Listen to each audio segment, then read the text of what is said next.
Bonjour mesdames, messieurs, mesdemoiselles. I'll continue in English, but welcome. My name is David Briggs. I am the CEO of the VELUX Group, and it's my pleasure and my honor to welcome you here today to the Le Carreau du Temple, which is a newly renovated building, and I can see that it's using a lot of daylight through the roof. It predates VELUX windows, and I guess it doesn't have the same energy efficiency as our windows, but it can teach us something about elegance, perhaps. So if there are product designers from VELUX here, maybe there's something to take note of. Actually, the structure, I'm reading my speech, and I can see that people are making the font size smaller and smaller. So the structure has been crafted from cast iron and glass, and it actually dates back to 1863, I believe.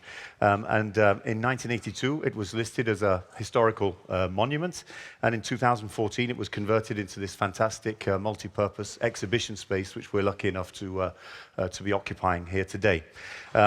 It's got lots of natural light, as you can see, and so it's really the perfect setting for us to host our 8th Daylight Symposium. And today, we are more than 600 people from around the world.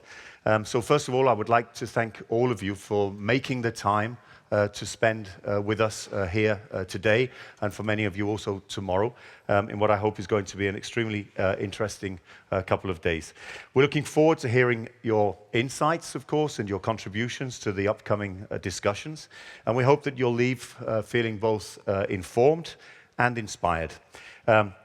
It's really an honor for me to open this great event, and I'm hugely excited to begin personally exploring the role of daylight in architecture. Ever since the first Daylight Symposium in 2005, we've been establishing a pretty unique community of daylight researchers and architectural experts from around the world. And we've been very fortunate to be able to arrange this 2019 symposium, and to have worked very closely with a very engaged and very strong scientific committee. And I'd like to express my thanks and the thanks of VELUX to the members of that committee. Thank you very much for your work and your engagement. Over the course of this symposium, chronobiologists, doctors, biophilic designers — I had to ask what a biophilic designer was, but I now know. Biophilic designers, they'll explain how daylight affects our biological clock, our circadian rhythm, and physiological and cognitive performance. Through architectural contributions, we'll see also how light and architecture are very closely intertwined. And lastly, we'll present some initiatives from our VELUX foundations, giving you information on the projects and activities that they support.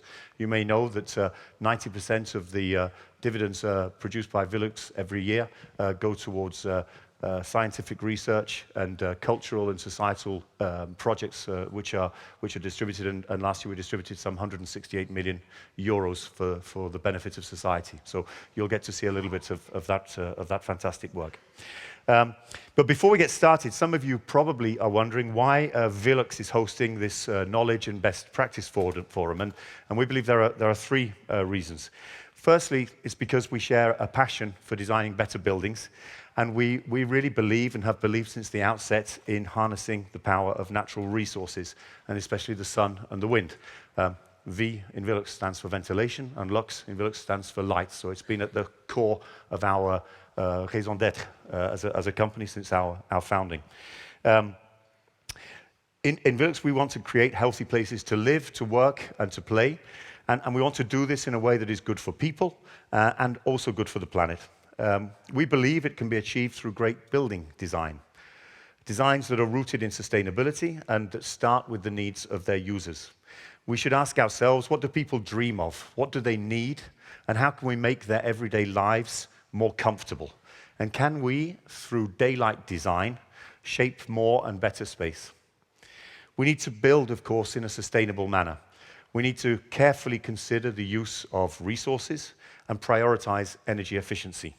Heating and powering buildings accounts for 40% of the world's energy consumption, and of course it results in increased carbon emissions. We have a responsibility to address this, but while we need to reduce energy consumption, no doubt, we must also think of the health and well-being of the people who live in the buildings. We spend 90% of our time indoors. And at VELUX, we care for both the people and the planet, and we strive to deliver products and concepts that are useful to society.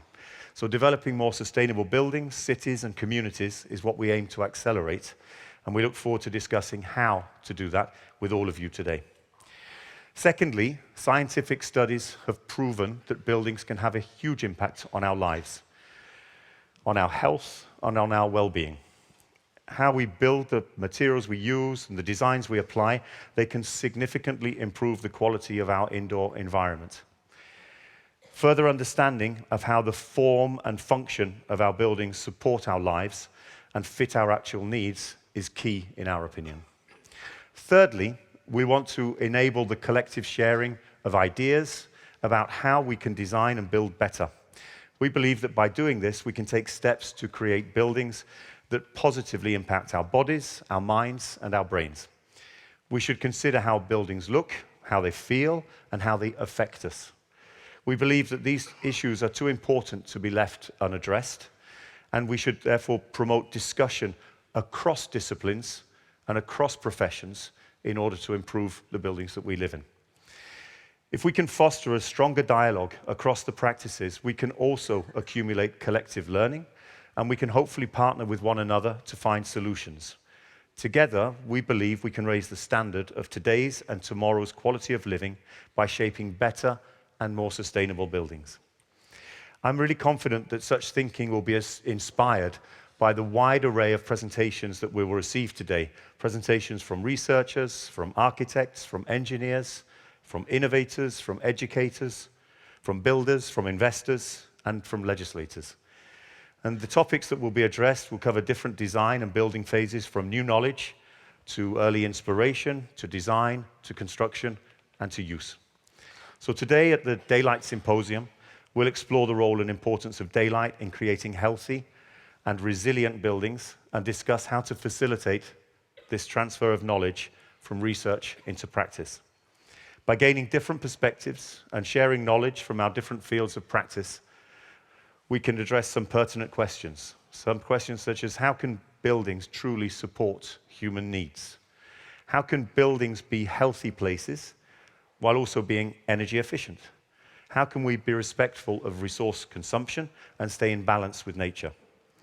So we'd like to engage with all of you and invite you to take part in the dialogue with us and, of course, also with each other. And I believe the French architect Anne Lacaton very elegantly expressed a sentiment at the last symposium, which I would very much share.